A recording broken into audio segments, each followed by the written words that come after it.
Hello everyone. এটা নতুন vacancy ওলাইছে আদৰ্শ বিদ্যালয় সংগঠন ইয়াতে স্যালাৰি বহুত হিউজ হয় কন্টেক্সচুৱেল হলেও স্যালাৰি হিউজ বিকজ এটো আপোনাৰ সেন্ট্ৰেল গভৰ্নমেন্টৰ হয় যোনটো আপোনাৰ আদৰ্শ বিদ্যালয় সংগঠন তো 486 টা ভ্যাকেন্সি ওলাইছে এতিয়া চাও হক আমাৰ ভ্যাকেন্সিবোৰ ক'ত আছে দা আদৰ্শ এখন হল আপোনাৰ নোটিছ দা আদৰ্শ বিদ্যালয় সংগঠন Assam invites online application through the official website dt.assam.gov.in from eligible candidates who are permanent resident of Assam মানে অসমৰ পুৰে পাৰিব অকল আৰু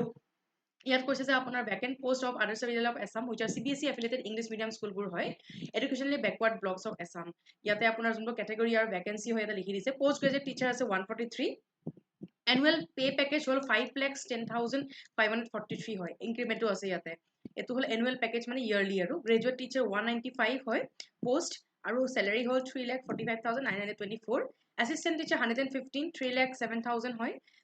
with annual increment computer tutor আৰু lab assistant computer tutor 24 টা পোষ্ট আছে আৰু lab assistant 9 টা পোষ্ট আছে computer tutor আপোনাৰ 3 lakhs হয় salary আৰু lab assistant হল 1,18,000 তো total post হল 486 ইয়াতে আৰু এটা important বস্তু কৈছে the appointment shall be made purely on contextual basis for a period of 11 months প্ৰথমে 11 months কৈছে আৰু ইয়াতে কৈছে renewal period আছে renewal period আপোনাৰ performance চাই পেলে ইয়াতে ক'ব যে satisfactory annual performance shall be financially incentivized তো যাৰ annual performance ভাল হয় তেওঁ আপোনাৰ এনেকে incentives দিব আৰু এনেকে বাঢ়ি যাব renewal তাৰ পিছত কৈছে যে যোনটো আপোনাৰ ফৰ্ম ফিল আপ হয় 2nd মে পৰা আৰম্ভ হ'ব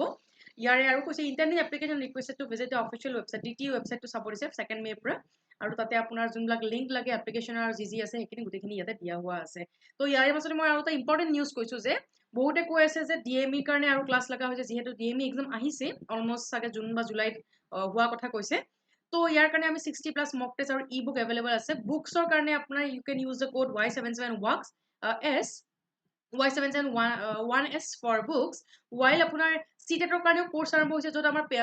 পেডাগজি maths science EVS বা বাকি সব সাবজেক্টৰ কাৰণে আমাৰ ইয়াতে ক্লাसेস अवेलेबल হ'ব which is starting from May 25th আৰু আজিৰ পৰা স্টাৰ্ট হ'ব ইউটিউবৰ ক্লাছ যোনবিলাক হয় সিটেটৰ তাৰ পৰা আৰম্ভ হ'ব তো ইয়াতে আপোনাৰ সিটেটৰ কোৰ্সৰ আপোনাৰ আৰু মানে জানিবৰ কাৰণে you can use the code Y771 আৰু ইয়াতে আপোনাৰ এই কোডটো ইউজ কৰিলে আৰু ডিসকাউন্ট পাব on all this books and this exams so thank you everyone আৰু যদি কাবাক দিব লগা কিবা আছে তেন নিশ্চয় কমেন্ট সেকশনত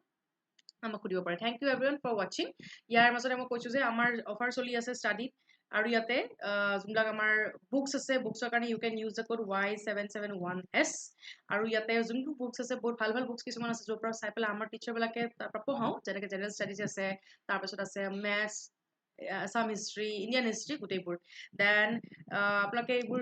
ইউজ কৰিব নিজৰ প্ৰিপাৰেচন আৰু ভালকৈ উঠাব পাৰে for a government exam or any state exam thank you everyone